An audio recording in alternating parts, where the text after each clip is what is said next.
Hello मेरे प्यारे बच्चों। तो बच्चों, आपके लिए इंग्लिश पेपर 2026 में अभी जो हुआ है प्रीलिम्स का, वो मैं आपके सामने लेकर आई हूँ। तो बहुत सारे बच्चों के प्रीलियम एग्जाम्स चालू हैं। तो किसी की फर्स्ट प्रीलियम हो चुकी है, किसी की अभी सेकंड चालू है और थर्ड भी प्रीलियम स्टार्ट होगी आपकी। तो बच्चों, यहाँ पे ये सेकंड प्रीलियम का रियल वाला पेपर है, 2026 में अभी हुआ है। तो बच्चों, आज हम इस पेपर का एनालिसिस करेंगे और मैंने तो आपको सारा पैटर्न वगैरह पूरा बता दिया है, लेटर किस तरीके से लिखना है, सारी चीज़ें बता दी है। तो बच्चों चलो आज हम शुरू करते हैं किस तरीके से हमें ये पेपर आया है और पेपर कैसा है हम देखते हैं। और जिसकी सेकंड प्रीलियम्स अभी चालू है वो इस पेपर की प्रैक्टिस करके जाओ एग्जाम को। तो बच्चों, यहाँ पे हम देखते हैं इंग्लिश का पेपर कैसा आया है। तो चलो हम शुरू करेंगे। देख सकते हैं बच्चों आप यहाँ पे सेक्शन 1 जो है वो लैंग्वेज स्टडी का होता है 10 मार्क्स के लिए, सभी को पता होगा।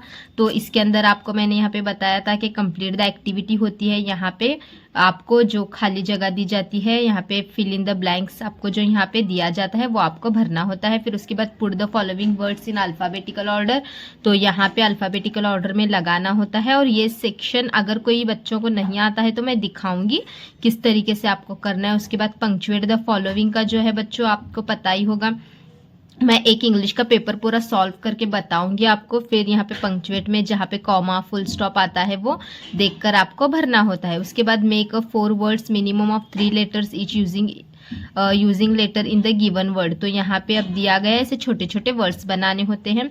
फिर यहाँ पे राइट द, अब देखो यहाँ पे जैसे कि यहाँ पे मार्क बनता है, फिर यहाँ पे कार भी बनता है, फिर और जो है यहाँ पे आप चेंज करके कुछ भी बना सकते हैं अलग अलग वर्ड्स। उसके बाद देखो बच्चों यहाँ पे नेक्स्ट, ये भी बच्चों ने भरा है, इसमें से थोड़ा कुछ करेक्ट है थोड़ा रॉन्ग है। तो यहाँ पे देखो write the related words as shown in the example. Remote, village यहाँ पे दिया है रिमोट।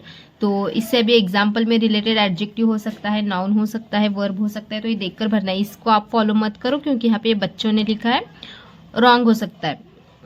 तो आप आंसर्स आप खुद से फाइंड करके यहाँ पे करो इसको। तो फिर उसके बाद देखो यहाँ पे कंप्लीट द वर्ड चेन, तो यहाँ पे वर्ब की वर्ड चेन है स्टार्ट, तो यहाँ पे टी पे खत्म हुआ तो टी से टीच, फिर एच से हेल्प, फिर यहाँ पे पी से पुल, फिर यल से लाइक। तो ये वर्ब यहाँ पे होंगे। फिर यहाँ पे do as directed attempt anyone, तो यहाँ पे बच्चों आपको मैंने बताया था कि एक तो कोई यहाँ पे फ्रेज से सेंटेंस बनाना होता है या फिर क्लॉज को कंप्लीट करना होता है। तो मैंने आपको बताया था कि फ्रेज का ही करो, वो इजी होता है। फिर उसके बाद attempt anyone add a prefix और सफिक्स, तो प्रीफिक्स और सफिक्स में से आपको यही करना है। ऑपरेट और यहाँ पे करेक्ट के प्रीफिक्स सफिक्स लगा के न्यू वर्ड आपको बनाना है। तो उसके बाद देखो बच्चों यहाँ पे मेक मीनिंगफुल वर्ड, ये तो आपको करना नहीं है। उसके बाद सेक्शन 2 में टेक्सचुअल पैसेज होता है और बच्चों टेक्सचुअल पैसेज जो है वो 10 मार्क्स के लिए होता है यहाँ पे।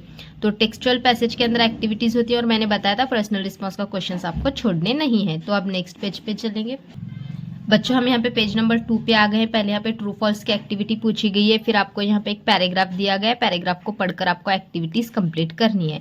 फिर देख कर लो ये एक बार पैराग्राफ, पहले पढ़ते बैठने में टाइम वेस्ट नहीं करना है, डायरेक्ट क्वेश्चन पढ़ के आंसर को ढूंढना है। उसके बाद देखो यहाँ पे कंप्लीट करने के लिए बोला गया है वेब फीचर्स ढूंढने उसमें से आपको। फिर यहाँ पे find out describing words from the nouns. अभी डिस्क्राइबिंग वर्ड ढूंढो मतलब आपको क्या करना होता है, फ्लावर, ये वर्ड कहाँ पे है आपको पैराग्राफ में देखना है और उसके पहले का वर्ड आपको लिखना है। तो यहाँ पे देखो फ्लावर, अब मैं एग्जाम्पल आपको बताती हूँ। अब यहाँ पे देखो आपको यहाँ पे फ्लावर वर्ड कहाँ पे दिखेगा, एडजेक्टिव मतलब उसको डिस्क्राइब करने वाला वर्ड होता है।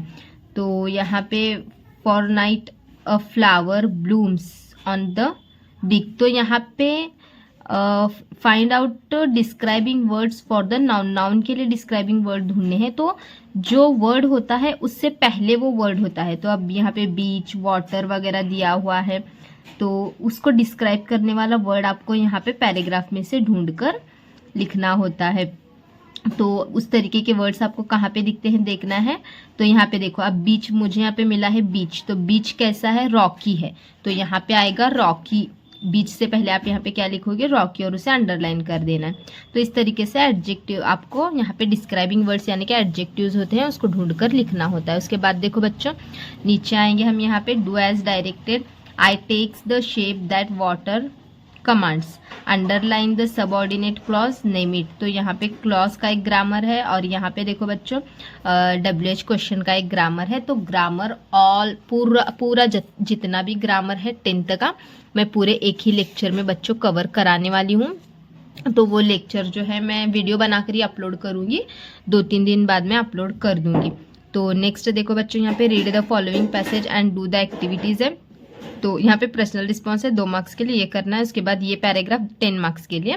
तो इस पे ये एक्टिविटीज़ है। नेक्स्ट पेज नंबर 3 पे चलेंगे हम। यहाँ पे आप देख सकते हैं बच्चों ये वाला एक पैराग्राफ दिया हुआ है, 10 मार्क्स के एक्टिविटीज़ इस पैराग्राफ पर बेस्ड है। तो फिर ये वाला पैराग्राफ है। फिर उसके नीचे देखो बच्चों यहाँ पे इसी पे आपको एक्टिविटीज दी गई हैं। फिर यहाँ पे आपको अरेंज करके लिखना है। अरेंज दिए सेंटेंस ऊपर नीचे होते हैं, अरेंज करना मतलब सेंटेंस ऊपर नीचे दिए जाते हैं, उसको सीधे से आपको सीक्वेंस वाइज पैराग्राफ में से ढूंढकर आपको करना होता है। उसके बाद राइट द एंटोनियम्स यानी कि अपोजिट वर्ड। तो इसके अपोजिट वर्ड आपको यहाँ पे ढूंढकर पैराग्राफ से ढूंढकर लिखने हैं। उसके बाद डू एज डायरेक्टेड, यहाँ पे ग्रामर है, अफर्मेटिव का एक है और एक्सक्लेमेटरी का एक है। ये सारा ग्रामर मैं आपको बोर्ड एग्जाम से पहले ही कराने वाली हूँ, 2-3 दिन बाद करा दूंगी। फिर उसके बाद पर्सनल रिस्पॉन्स का क्वेश्चन है यहाँ पे। फिर उसके बाद सेक्शन 3 पोएट्री का सेक्शन है। फिर पोएट्री में यहाँ पे ये लाइन्स आपको फिल करने हैं, ये 5 मार्क्स के लिए होता है। तो पोएट्री का क्या, यहाँ पे जो लाइन्स दी हैं वो आपको पोएम में से कंप्लीट करनी है। अब देखो बच्चों हम यहाँ पे पोएम देख रहे हैं। फिर पोएम का ही सेकंड क्वेश्चन है, find out the lines from the poem as approve the following explanation. मतलब यहाँ पे क्या होता है कि ये लाइन्स पढ़ना है और ये लाइन को प्रूव करने वाले लाइन्स यहाँ पे पोएम में से आपको ढूंढकर लिखनी है उसका आंसर। फिर उसके बाद right 2 pairs of rhyming words from the stanza. Rhyming words के आपको यहाँ पे कोई भी 2 पेयर्स लिखने हैं। जैसे कि राइमिंग वर्ड्स लास्ट को होता है, जैसे कि यहाँ पे क्वेर नियर, इस तरीके से यहाँ पे है। देखो पोएम में आपको नहीं दिखा तो यहाँ पे देखो क्वेर नियर, यहाँ पे फिर नियर ईयर, इस तरीके से ये राइमिंग वर्ड्स होते हैं। तो इसकी एक पेयर यानी कि जोड़ी आपको लिखनी होती है। फिर उसके बाद देखो बच्चों अप्रिसिएशन करना है इस पोएम का। तो यहाँ पे मैंने अप्रिसिएशन किस तरीके से करना है बताया है, तो चलो और एक बार बता ही देती हूँ अप्रिसिएशन। तो यहाँ पे ये पोएम है, ये पेज नंबर 4 तक हो गया। पेज नंबर 5 यहाँ पे थोड़ा सा अलग है, लेती हूँ मैं। देखो यहाँ पे बताती हूँ, ये पेज नंबर 5 है, ये बीच में का पेज है निकल गया है। तो यहाँ पे देखो पेज नंबर 5 पे हम चलते हैं। तो ये इतनी बड़ी पोएम दी गई है। अब टाइटल यहाँ पे क्या आएगा, हमने ये जो देखा हुआ था द वर्ड इज माइन, यहाँ पे टाइटल आएगा। फिर नेम द पोएट, ये नीचे पोएट का नाम होता है।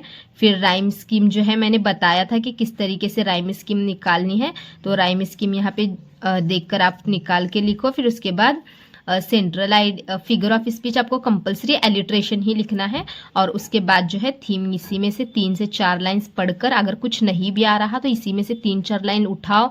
There are with legs to take me, इस तरीके से देर आर लगाकर 3-4 लाइन, हर एक लाइन के पहले देर आर लगाकर 4 लाइन एक के आगे एक के आगे भी अगर लिख दोगे तो 1 मार्क तो मिल जाएगा 2 की जगह, तो छोड़ो मत उसको वहां पे। फिर उसके बाद देखो बच्चों सेक्शन 4 जो है वो नॉन टेक्सचुअल पैसेज का होता है और ये भी 10 मार्क्स के लिए होता है। तो यहाँ पे भी इस पैराग्राफ को पढ़ के आपको एक्टिविटीज कंप्लीट करनी होती है। तो देखो यहाँ पे ये वाला यहाँ पे दिया गया है, ये सभी एक्टिविटीज है यहाँ पे, ये पैराग्राफ है। अब नेक्स्ट पेज पे चलेंगे। उसके बाद देखो बच्चों यहाँ पे ये कंप्लीट द इंफॉर्मेशन चार्ट, यहाँ पे चार्ट कंप्लीट करना है पैराग्राफ में से ही। फिर find the similar meaning words, यानी कि उसी को जैसे इंडिविजुअल तो उसी को सेम मीनिंग रखने वाला वर्ड आपको ढूंढ के यहाँ पे लिखना है। फिर उसके बाद देखो बच्चों यहाँ पे नेक्स्ट जो है डू एज डायरेक्टेड यानी कि ग्रामर है। क्वेश्चन टैग का ग्रामर बहुत ईजी होता है बच्चों, मैंने लिया है तो बताऊंगी मैं आपको। क्वेश्चन टैग का फिर से एक बार पूरा ईजी करके बताऊंगी। तो यहाँ पे ग्रामर हो जाने के बाद आपको पर्सनल रिस्पॉन्स का क्वेश्चन है, why do you think that hobbies are very essential, यानी कि आपकी हॉबीज ज़रूरी क्यों है। सबके पास कुछ ना कुछ हॉबीज होना है, तो हॉबीज होना ज़रूरी क्यों है, इस पे पर्सनल रिस्पॉन्स का क्वेश्चन पूछा गया है। तो थोड़ा बहुत तो आपको लिखने आना चाहिए बच्चों। उसके बाद देखो क्वेश्चन नंबर 4 का बी समरी राइटिंग, और समरी राइटिंग पीछे वाले पैराग्राफ की आपको करनी है। और किस तरीके से करनी है मैंने बताया है, किस तरीके से करना होता है। सबसे पहले तो आपको हेडिंग डालनी है, हेडिंग डाला आपने 1 मार्क मिल गया। उसके बाद पैसेज में के ही यानी यहाँ पे 5 मार्क्स के लिए समरी 10 लाइन्स आपको लिखने, यानी कि 5-5 लाइन के जो है वो 2 पैराग्राफ बनाओ, छोटे छोटे 5-5 लाइन के 2 पैराग्राफ बनाओ। और क्या करना है, ट्रिक बताती हूँ आपको। जो पीछे पैराग्राफ दिया गया है उसी में के पॉइंट्स को ऊपर नीचे करके लिखना है। अगर जिन बच्चों को कुछ भी लिखना नहीं आता उनके लिए तो उसी पैराग्राफ के पॉइंट्स को थोड़ा सा ऊपर नीचे करके क्या है लिख देना है। मतलब स्टार्टिंग से स्टार्ट मत करो, थोड़ा सा बीच में के लाइन से स्टार्ट करो और इतनी समरी बनाओ 5 मार्क्स के लिए, यानी कि 10 लाइन हो जानी चाहिए। तो 5-5 लाइन के ऐसे 2 पैराग्राफ बनाओ, हो जाएगा। और हेडिंग भी मैंने बताया किस तरीके से लिखना है। पैराग्राफ की स्टार्टिंग में ही 3-4 वर्ड्स को उठा के हेडिंग डालना है आपको। तो ये हो गया। उसके बाद सेक्शन 5 जो है वो राइटिंग स्किल का स्टार्ट होता है बच्चों। तो राइटिंग स्किल में मैंने आपको बताया था राइटिंग स्किल बहुत ज़रूरी है ज़्यादा मार्क्स मिलने के लिए। तो राइटिंग स्किल के अंदर आपको यहाँ पे फॉर्मल लेटर और इनफॉर्मल लेटर 2 होते हैं। तो आपको यहाँ पे इनफॉर्मल लेटर ही लिखना है। और इनफॉर्मल लेटर किस तरीके से लिखना है, सबसे आसान तरीका मैंने वीडियो में अपलोड किया है, मेरे बनाया है, उस पर अलग से वीडियो मेरे चैनल पे है, चेक करो। तो ये पेज नंबर 7 पे देखो फॉर्मल लेटर है, ये तो कुछ करना नहीं है। उसके बाद डायलॉग राइटिंग, और डायलॉग राइटिंग को और होता है स्पीच राइटिंग। और मैंने बताया है आपको कि डायलॉग राइटिंग ही करना है बच्चों। डायलॉग राइटिंग में आपको यहाँ पे यस नो में भी आप आंसर लिखेंगे तो यहाँ पे मार्क मिलेगा। और ये किस तरीके से अरेंज करना है, 2 क्वेश्चंस होते हैं, 2 आंसर होते हैं। सिर्फ देखो एक समझ में आ गया ना आपको क्वेश्चंस, तो 2 क्वेश्चन में का एक क्वेश्चन नंबर 1 पे आएगा। तो देखो hello do you use mobile phone, why is it so, तो कौन सा क्वेश्चन पहले आएगा बच्चों, ये वाला। तो इसको नंबर 1 डालना है, ये वाला लिखना है। फिर अब इसका hello do you use mobile phone, तो इसका फौरन दूसरा वाला आंसर देगा ना, तो आंसर यहाँ पे देखना है। तो यहाँ पे क्या आएगा, no my parents do not allow me, तो ये पहला, ये दूसरा, फिर बचा हुआ एक क्वेश्चन तीसरा आएगा और बचा हुआ एक सेंटेंस चौथा आ जाएगा। तो ये इजी ट्रिक है, 2 क्वेश्चन में से एक क्वेश्चन पहले आएगा। तो उतना समझ लिया आपने, तो दूसरा वाला आंसर आएगा, फिर बचा हुआ एक क्वेश्चन और बचा हुआ एक लास्ट सेंटेंस। इस तरीके से आपको यहाँ पे मार्क्स मिल जाएंगे। तो ये इजी होता है। और बच्चों ये जो है डायलॉग बनाना किस तरीके से है, इसकी एक स्क्रिप्ट मैं आपको दे दूंगी। मतलब स्क्रिप्ट मतलब क्या, एक पैटर्न आपको दे दूंगी, उसी को यूज करना है आपको। सिर्फ मतलब उसमें थोड़ा बहुत चेंजेस करने हैं टॉपिक को देखकर। मैं एक आपको दे दूंगी, उतना याद करो तो आपका डायलॉग ये बनाना किस तरीके से है वो भी हो जाएगा। उसके बाद यहाँ पे देखो उसी को और स्पीच राइटिंग होता है, इसको करना नहीं है। उसके बाद इंफॉर्मेशन ट्रांसफर में बच्चों मैंने बताया था कि अब देखो इंपॉर्टेंस ऑफ स्पोर्ट्स है, तो इसका पैराग्राफ बनाना होता है। तो यही उठाकर हेडिंग लिखा, 1 मार्क यहाँ पे आपको मिल जाएगा। फिर यही देर आर लगाकर हर पॉइंट को लिखना है। There are development leadership, there are team spirit. तो यहाँ पे जिन बच्चों को कुछ भी नहीं आता उनके लिए बता रही हूँ। इस तरीके से देर आर लगाकर हर सेंटेंस एक के आगे एक के आगे एक के आगे एक लिखकर एक पैराग्राफ बनाना है। आपको 5 में से 3 मार्क्स गारंटी देती हूँ कि मिल जाएंगे। फिर बच्चों इसी को और जो है वो देखते हैं नेक्स्ट पेज पे। इसी को और होता है बच्चों, ये चार्ट कंप्लीट करना होता है।